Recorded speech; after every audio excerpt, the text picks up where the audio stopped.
8.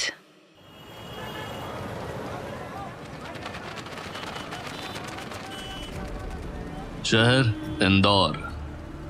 यहाँ डॉक्टर अश्विन नाम का एक जाना माना डॉक्टर रहता था। सोसाइटी में उसकी काफी इज्जत थी और लोग उससे काफी मानते भी थे। पर इस परफेक्ट लाइफ के पीछे छुपी थी डॉक्टर अश्विन की काली करतूतें। एक मर्डरर जो सोसाइटी के हर उस रूल को फॉलो करता था जो उसे एक नेक इंसान का दर्जा देती थी, पर उसके शैतानी दिमाग में कुछ और ही चलता था। ये स्टोरी है डॉक्टर डेथ की।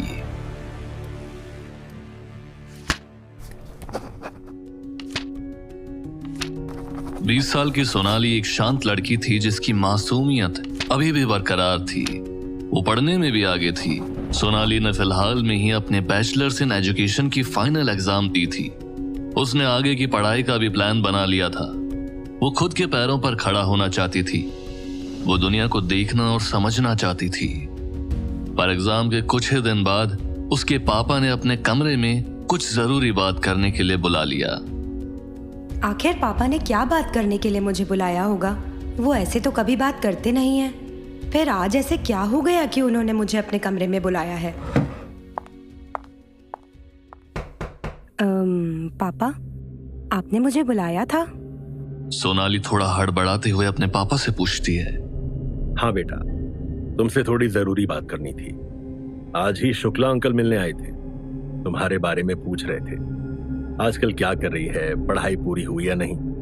फिर तुम्हारी शादी की बात निकली। वो कह रहे थे उनके जानने में एक लड़का है, काफी अच्छा खानदान है। वो कह रहे थे अगर सोनाली को मंजूर हो तो एक बार लड़के वालों से मिल सकती है। क्या? शादी? शादी का नाम सुनते ही सोनाली चौंक गई। 20 साल की सोनाली के लिए ये काफी बड़ा धक्का था। उसने सोचा भी नहीं था कि इतनी जल्दी उसके मम्मी पापा उसके लिए शादी का रिश्ता ढूंढ लाएंगे। अपनी फाइनल एग्जाम दे के बैठी सोनाली मास्टर्स के लिए कहाँ एडमिशन लेना है ये सोच रही थी। कम से कम अगले 3 सालों तक उसका शादी करने का कोई प्लान नहीं था। उसे मास्टर्स की पढ़ाई करनी थी और शादी से पहले एक टीचर के रूप में वर्क एक्सपीरियंस लेना था। सोनाली के सपनों को तो जैसे उसके पापा ने एक झटके में तोड़ दिया।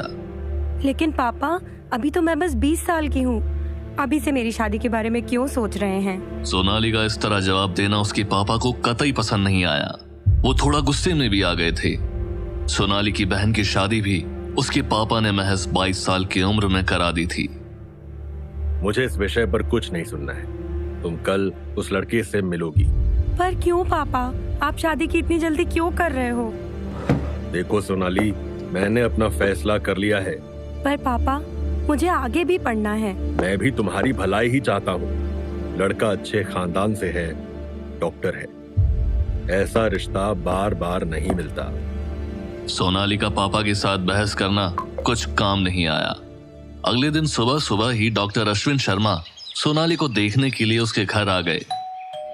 एक तरफ सोनाली के मम्मी पापा लड़के के घर वालों से बात कर रहे थे, तो दूसरी ओर डॉक्टर अश्विन और सोनाली घर के गार्डन में अकेले में बात कर रहे थे, एक दूसरे को जानने की कोशिश कर रहे थे। दोनों की ये पहली ही मुलाकात थी। सोनाली ही नहीं बल्कि डॉक्टर अश्विन भी ऑकवर्ड हो गए थे। दोनों के ही मन में काफी सारे सवाल थे एक दूसरे के लिए, लेकिन दोनों ही बात करने से हिचकिचा रहे थे।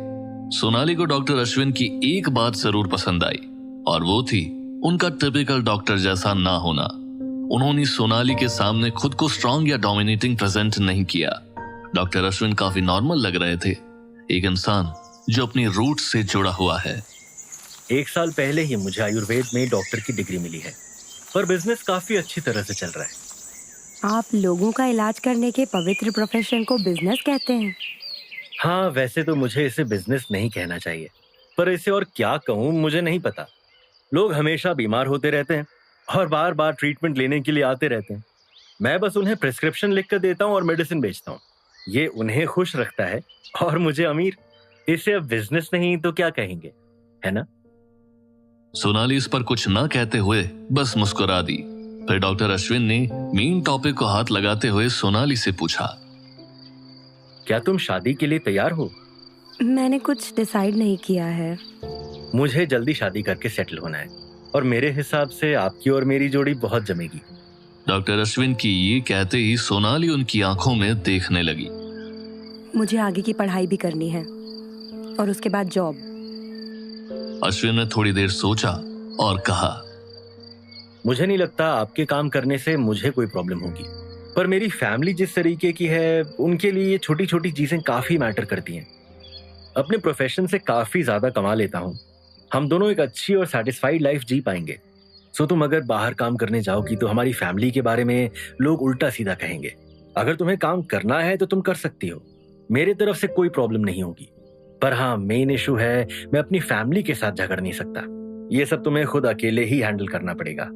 मुझे लगा था हस्बैंड अपनी वाइफ को हमेशा सपोर्ट करते हैं, फिर चाहे वो कैसी भी सिचुएशन हो। हाँ, हस्बैंड सपोर्ट करते हैं, पर कॉम्प्रोमाइज तो वाइफ को ही करना पड़ता है। हजारों सालों से ये चलते आया है और मुझे नहीं लगता ये इतनी जल्दी चेंज होने वाला है। इसे चेंज होने में अभी बहुत वक्त लगेगा। पर हाँ, मैं तुमसे वादा करता हूँ कि मैं तुम्हें एक हैप्पी और कंफर्टेबल लाइफ दूंगा। मेरे पूरे घर की जिम्मेदारी तुम्हारे कंधों पर होगी। पहली मुलाकात के बाद सोनाली को डॉक्टर अश्विन थोड़ा बहुत तो पसंद आ ही गए थे।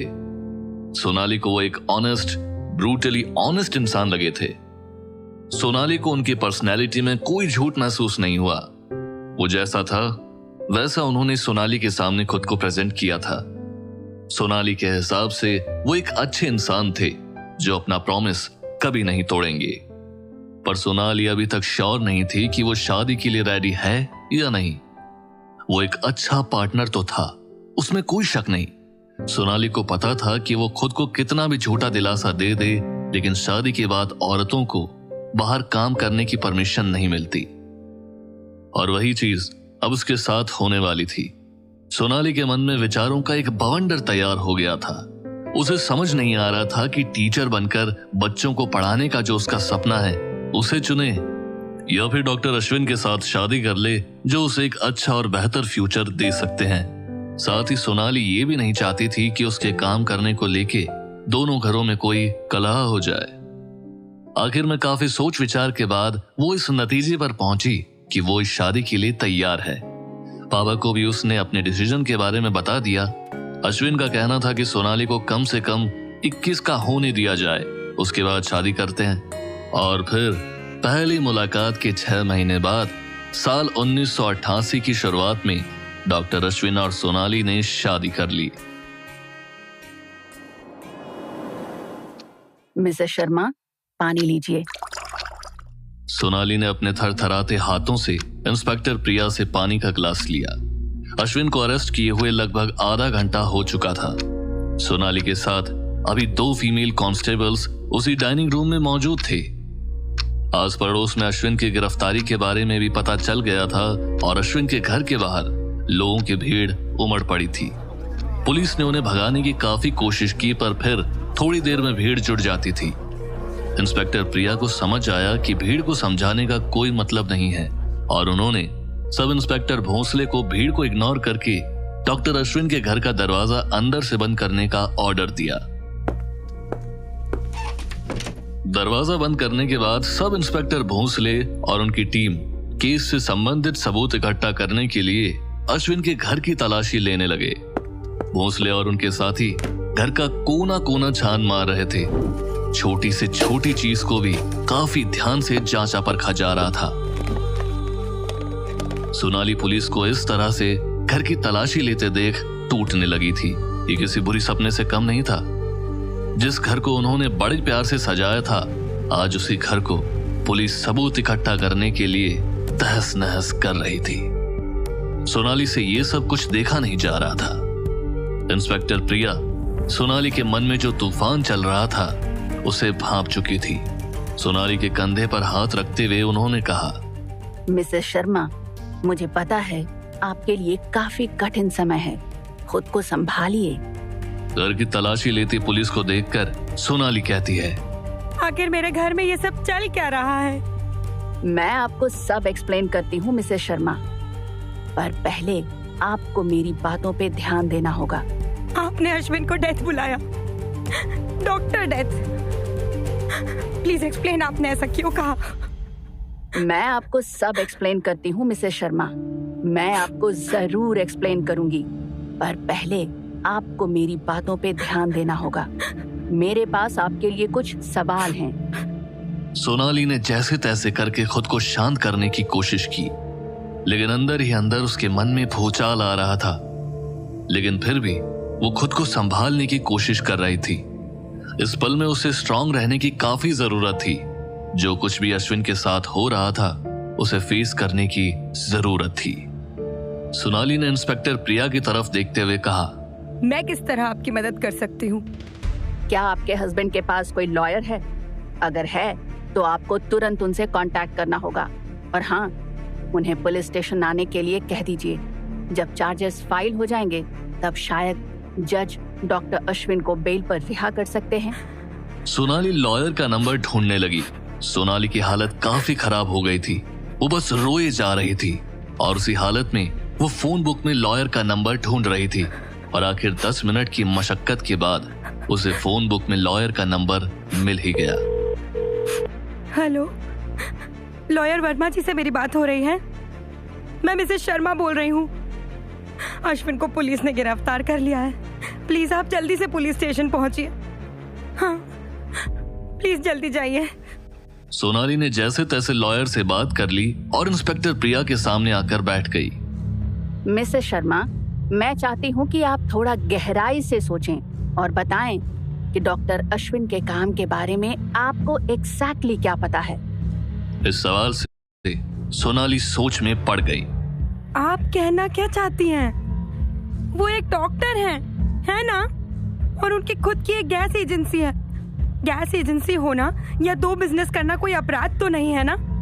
मैं बस आपसे ये जानना चाहती हूँ कि आपके हस्बैंड के वर्क के बारे में आपको क्या क्या पता है। चलिए उनके गैस एजेंसी से शुरू करते हैं। सोनाली चेयर पर टिक कर बैठ गई और वो सब याद करने लगी। उन्होंने 1994 में गैस एजेंसी शुरू की थी। वो हमारे लिए काफी मुश्किल समय था। हम शादी के बाद बहुत खुश रहते थे, पर अश्विन को हमेशा लगता था कि वो जितना कमा रहे हैं उससे कहीं ज्यादा कमा सकते हैं। अश्विन को लगा वो एक चांस तो ले ही सकते हैं और अपने दोस्त की गैस एजेंसी में 11 लाख लगा दिया। पर हुआ सब कुछ उल्टा। उनका दोस्त पैसे लेके भाग गया। उसने मेरे हस्बैंड के साथ धोखा किया। अश्विन ने उस दोस्त को ढूंढने की बहुत कोशिश की। वो बस चाहते थे कि उनके पैसे वापस मिल जाए। और काफी दिनों तक ढूंढने के बाद भी जब उस दोस्त का पता नहीं चला तो वो बहुत निराश हो गए थे। हमारे पास जितनी भी सेविंग्स थी हमने वो पूरी उस गैस एजेंसी में लगा दी थी। फिर उन्होंने अपनी एक गैस एजेंसी क्यों शुरू की? अश्विन और कर भी क्या सकते थे? वो एक डॉक्टर थे। आपको पता है हमारे लिए कितना शर्मनाक होता अगर लोगों को पता चल जाता कि एक डॉक्टर के साथ किसी ने पैसों की धोखाधड़ी की है। अश्विन को खुद की इज्जत बचानी थी। अश्विन ने लगभग सबको बता दिया था कि हम गैस एजेंसी ओपन करने वाले हैं। तो फिर ना चाहते हुए भी अपनी नाक को बचाने के लिए अश्विन को गैस एजेंसी ओपन करनी पड़ी। शुरुआत में उन्हें काफी परेशानियों का सामना करना पड़ा, पर आखिरकार बिजनेस चल निकला। इंस्पेक्टर प्रिया ने थोड़ी देर कुछ नहीं कहा। वो बस शांत खड़ी रही और फिर प्रिया ने सोनाली से पूछा, क्या आपको पता है डॉक्टर अश्विन ने 10 साल पहले जो गैस एजेंसी शुरू की थी वो फेक थी? क्या? सोनाली आगे कुछ कहते उसके पहले ही सब इंस्पेक्टर भोंसले रूम में दौड़ते हुए आए। मैम जल्दी आइए, यहाँ बेसमेंट की तरफ। सोनाली को वहीं छोड़कर प्रिया भागते हुए भोंसले के पीछे चली गई। सोनाली अब और ज्यादा कंफ्यूज हो गई थी। उसकी घबराहट अब और बढ़ने लगी थी।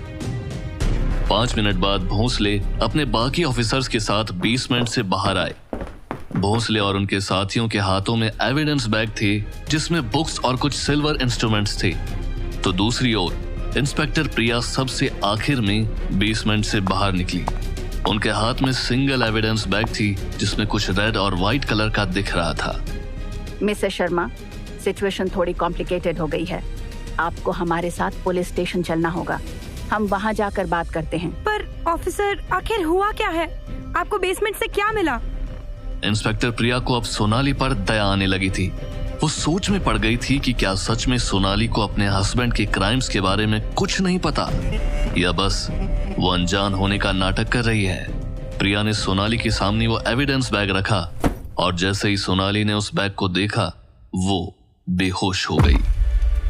वो एक कमीज थी, एक वाइट कमीज जो खून से सनी हुई थी।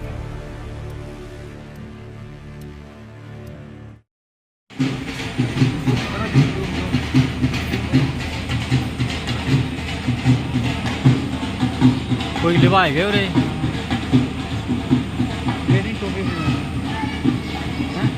हाँ चलें।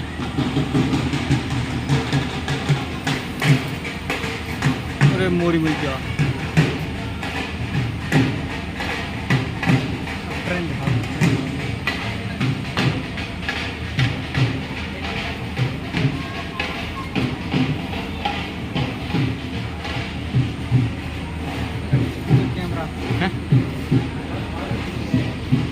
वीडियो शूट करा थे, कोई यूट्यूब पे जा रहे थे।